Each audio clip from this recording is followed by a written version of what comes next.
Milton Gonzalez, you are a psychologist and you know how mind works. And you just told the audience that it's 90% psychology and 10% is ability. Your skills and ability. That's right. Well, that's true because more than 90% of the decisions we take it with our subconscious mind. Right. But how can we control that? It's a really good question.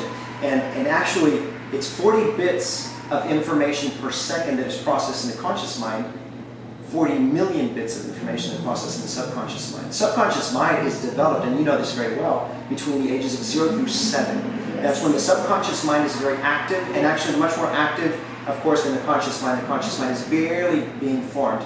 And that's why it's so important that the first 7 years of a child's life that we feed them the right mindset. We create and shape and mold those minds, because that mind they're going to carry with them for the rest of their lives unless they're able to break free from those mental constructs or those paradigms. So, as I mentioned to you earlier today, Carl Jung, one of the most important psychoanalysts, he said, until you make the unconscious conscious, it will rule your life, and you will call it your destiny or your fate. And so, people sometimes blame other people for their misfortune, not knowing that it's actually themselves. They're the ones that are causing themselves the most harm. And it's not until through a non-directive coaching approach that we're able to guide them to a state of conscious awareness, to where they can pull from the subconscious to the conscious, then be able to deal with it. So I gave 3 steps up on the stage. I said, number 1, change your beliefs. When you change your beliefs, you'll change your biochemistry. When you change your biochemistry, you'll produce a different outcome. So the mind controls the brain, the biochemistry, and we produce a different outcome. That's so true, and this is the thing, because we have shaped our subconscious mind between age 0 and 7. That's right. But that doesn't mean that after this period of time we come to anything. Correct. Because we can learn. So of course we reprogram everything in our subconscious mind during this period of time, and then we start also getting all the input and information, the data, and store it in our subconscious mind, what other people tell us, and what the environment is teaching us, and all the conditioning, learning that we get on the way. And then we come to a place that we are not happy with our life. And as you said, we blame other people. Now, how we can reprogram our subconscious mind? How can we take, because we know, subconscious mind is where we take most of the decisions. And that's why when we come to that 10% of subconscious mind, of conscious mind that takes decisions, we are very limited. Now, what do you think are the most important elements that we can use when it comes to reprogram that subconscious mind? So the interesting analogy that I like to use, or the picture, the image of the conscious and the subconscious, is an iceberg. Yes. And because you have what we call the proverbial tip of the iceberg, is the tip of the iceberg isn't what sunk the Titanic. The Titanic was sunk by what was under the water, and it wasn't the tip of the iceberg. So what is underneath is the 90%, the tip of the iceberg is the 10%. Subconscious, the conscious and the subconscious. How do we reboot, reprogram, or recondition, right? It's almost like Pavlov's dog, right? Something that we don't see, exactly. but is guiding us. Yeah, exactly. And it was like Pavlov's dog, right? And it was repetition. Yes. Pavlov would ring the bell, feed the dog, ring the bell, feed the dog, and then one day he rang the bell but didn't feed the dog, and the dog salivated because he had been programmed already, conditioned. So through research, what I have found is that the 3 ways of rebooting or reprogramming is, number 1 is through hypnosis. That's one. The second one is I love to use paraliminals. And so paraliminals while we are sleeping, because while we are at sleep, our conscious mind, it goes into a different frequency. Yes. It reduces it's a theta frequency, Yes, it's reduced. And so then the subconscious mind is easily programmed. So paraliminals, through certain sound waves, through certain words, can reprogram. And then the other way, I believe, is through repetition. And so we have to repeat. If we tell a child that they're stupid, and we tell them 7 times a day, eventually they're going to believe that they're stupid.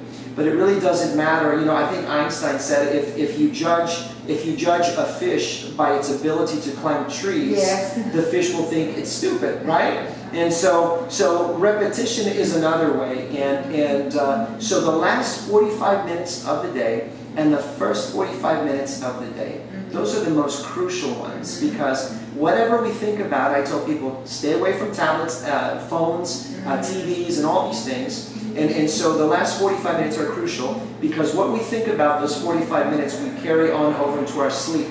And that is going to start to reprogram or to program or condition our mind. So the next morning, we either wake up in a bad mood, in a great mood, you know, feeling successful, feeling like failures. So the first 45 minutes, I tell people, stay away from social media. Stay away from the news, from newspapers, from magazines. What you do is, if you're a person of faith, I say do a devotional. Pray, meditate, read a book that's going to help you grow. Listen to some music that will positively influence you. The first 45 minutes, do some exercise, you know, break it all down into 45 minutes, and that will radically change your day, your outcome. Yes, but what about these people that claim they're very busy and they can't find these 45 minutes? They need to elaborate something that I call a not-to-do list.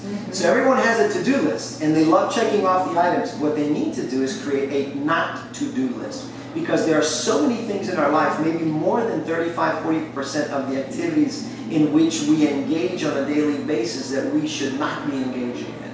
And it could be social media. You know, on average, people spend 3 hours a day on social media. A child from the time they're 13 through 18 years of age, they will spend about 15,000 hours on social media.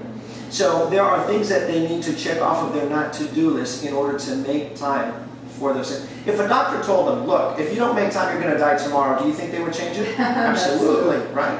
And how important is to balance the day? For example, according to a balance model, is like we have to have 8 hours sleep, 8 hours creative time, 8 hours work. Well, I always teach that, but for myself, I most of the time I get confused, because I don't know when I'm working and when I'm having fun, because when you love your job, you know, you just you can't have a clear boundary with that. So what would be your perspective? How do we find the balance of work, fun, family, career? Because people, yes, they're busy, they need to find time for what you mentioned, but also... You know, one of the things that I love doing is I like to draw a pyramid. And it's not Maslow's pyramid of human needs, but I call it Milton's pyramid of priorities. And so it's a pyramid, and then I divide it into rungs, like a ladder. And so then I ask people, speaking of priorities and speaking of time and all that, and I ask them, what's at the very top of your life? What's most important? What's that one thing that you focus the most on during the day? And 90% of people will say finances. They'll say work. And then what's after that? From greatest to least, they'll say children, family. Then they'll say you know, friends, extended family, hobbies, pastimes, all these things. So then I tell them that's why your life is completely out of whack. You know, it's kind of based on the wheel of life, you know, with the spokes and the different spokes. And I tell them what should be at the top. You know, when we flip the pyramid, at the top of their life, they should have their faith. Whatever their faith is. In my case, you know, my faith in the Lord. So faith at the very top. And then after that, you have self. You have to have self right after faith. Faith, self, spouse if they're married, spouse, and children if they have children. Not the other way around. That's why I do marriage counseling, and I see a lot of people coming to me and saying, our life is completely messed up. And so we look at their priorities, and children are above the spouse, and that's why it's completely out of whack. That's true. So, I completely agree. So it's faith, self, spouse, children, and then everything else. That's true. Everything else. Everything else will fall into place. And so people overlook the self part. Yes. They say, well, that's selfish. Self. Why would I think about myself? And I tell them, look, when you're traveling on a plane, the stewardess, the flight attendant, gives you an instruction before you take off. He says, if we happen to lose pressure in the cabin, the oxygen mask is going to drop from the top. Yes. Put it on first before you help someone else. So in our case, for instance, because we are dedicated to helping people, We have to make sure that we are taking care of ourselves. And so that's I hope kind of answers your question, is setting everything into proper priority. Absolutely. Now, as a psychologist, most of the time when you see your clients, you have to ask the question, why you're here? And as a psychologist, I have experienced that myself, asking my clients, what brought you here? And most of the time they bring, a lot of different, issues and challenges, and then we have to go around and around until we find the problem. And now that you brought into this conversation the self-love and the love aspect, what I have realized, and also wrote a book, Don't Let Your Love Go, is that most of the time people that lack love in their life, they come with these problems, but they don't know what they're seeking and where the problem is. So have you realized in your work that the lack of self-love and the lack of love in people's life bring other issues as well? Oh, absolutely. I've always believed, there's a scripture that was spoken by Jesus who said, love your neighbor as yourself. So when I find someone who's having a hard time loving other people, it's usually someone that is not able to love themselves. And usually that goes back to childhood, that goes all the way back to their upbringing. And so when someone is not able to look at themselves in the mirror and say, I accept what I see, I love what I see, I forgive my own mistakes, I extend grace to my own self. If they're not able to do that, of course, they're not healthy emotionally, and they're not able to do that for other people. There's Josh McDowell once said, he says, hurt people hurt other people. Yes. It's just the way it is. Yes. When you see someone who's constantly hurting other people, that's because they have deep hurt in their own hearts. Yeah. And it's difficult, but it's not impossible to dive into their hearts and to be able to see. The verse says that the eyes are the windows to the soul. So through the eyes we're able to see. That's why I don't like doing things over the phone. I'd rather sit in front of the person, be able to look into their eyes and be able to see into their soul what's going on, and of course be led by the Spirit. Now, most of my audience are women entrepreneurs, and as you mentioned, 90% is psychology, and 10% is ability. So how can we use the psychology to grow the business, grow the profit, and to grow the opportunities that we have in life? And to work smart, Yes. not that much hard. Sure. Work smarter, right? John Maxwell says that organizations rise and fall on leadership. And so the leader, he's always said, he says, when the organization does well, the leader says, great job, team. When the organization does badly, says, please forgive me, team, I messed up, right? He also says, people can make you or break you. Absolutely. 5 levels of leadership. Oh yeah, absolutely. Yeah. That's why he says, be slow to hire but quick to fire. you have to do that quickly because they can either make you or break you. So going back to the women, the entrepreneurs, I think that, as I mentioned up on the stage, there are certain mental constructs that they bring with them. And those mental constructs, it's simply asking someone. I heard Paul Martinelli, part of the John Maxwell team, ask one of the ladies that was on a call with us, and she said, Paul, how much should I charge for a speaking engagement? And he said, well, how much are you worth? And she, what we call in the States, lowballed herself. She lowballed herself, where she says, well, I'm probably maybe worth maybe $3,000 for a 45-minute talk. And he says, now multiply that times 3. He said that. She says, what? Multiply that times 3. He says, because you are not able to see your worth. You're not able to see your value. And I think it goes back to those mental constructs. Yes. We have paradigms that we're holding on to. We have strongholds that we're holding on to. And we need to break free from that. And if we don't, men and women alike, they won't see their business grow. They will be the ones holding it back. Yeah, that's so true, because we as women undervalue ourselves. Also, Charles Haanel describes this very beautiful, as you also described, and he calls it mental product, how much we value our mental product. And I have realized that, of course, as human beings, we tend to undervalue ourselves, but women do that very well. Yes. So how can we increase the self-esteem, the self-worth, the self-confidence, and understand the real value that we have? How can we come to a place that we give ourselves what we deserve?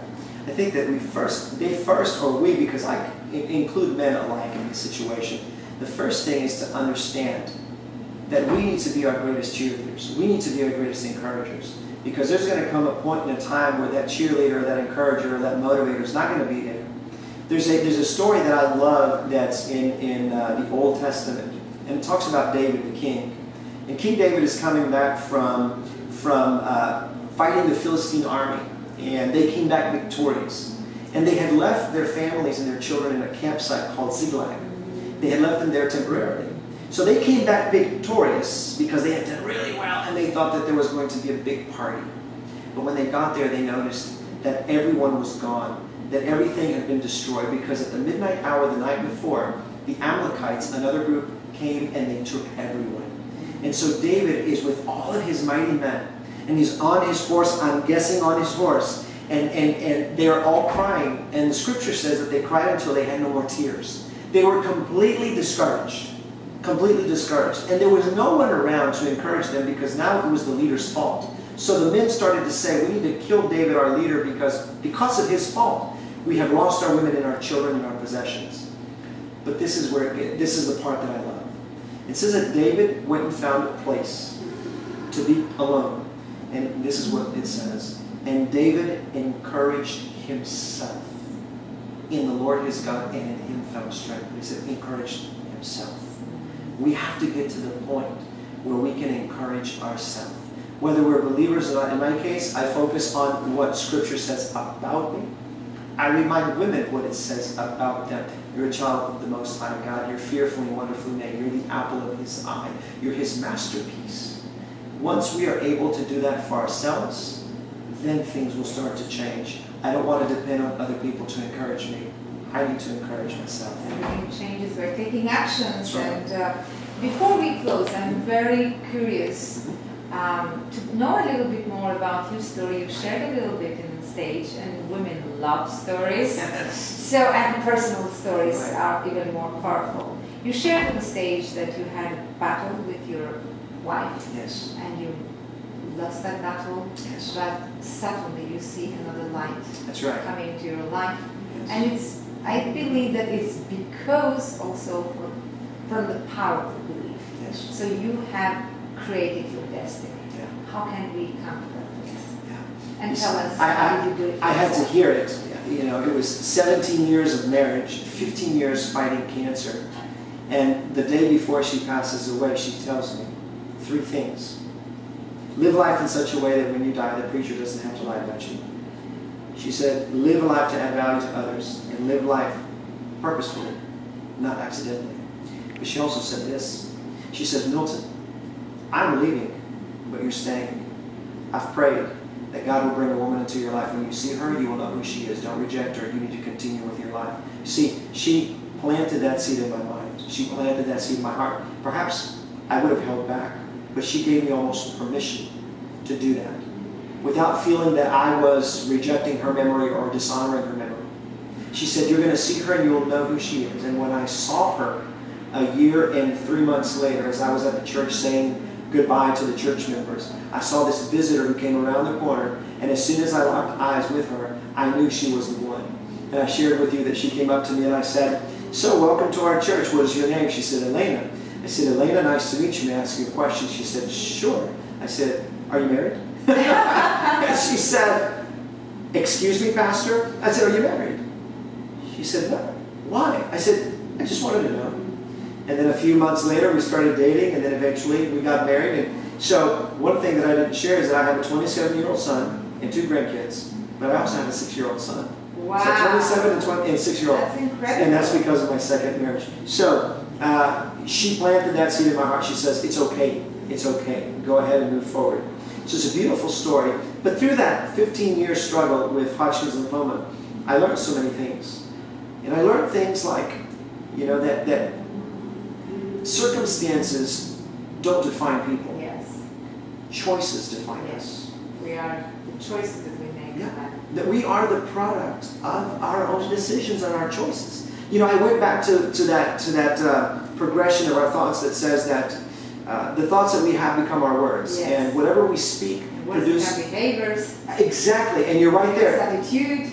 And over time it becomes our character and then our final destination in life. Yes. And so I understood that. And I saw that through the progression, through our 15 years of struggling with Hodgkin's lymphoma. But sometimes a death can bring new life. It's amazing.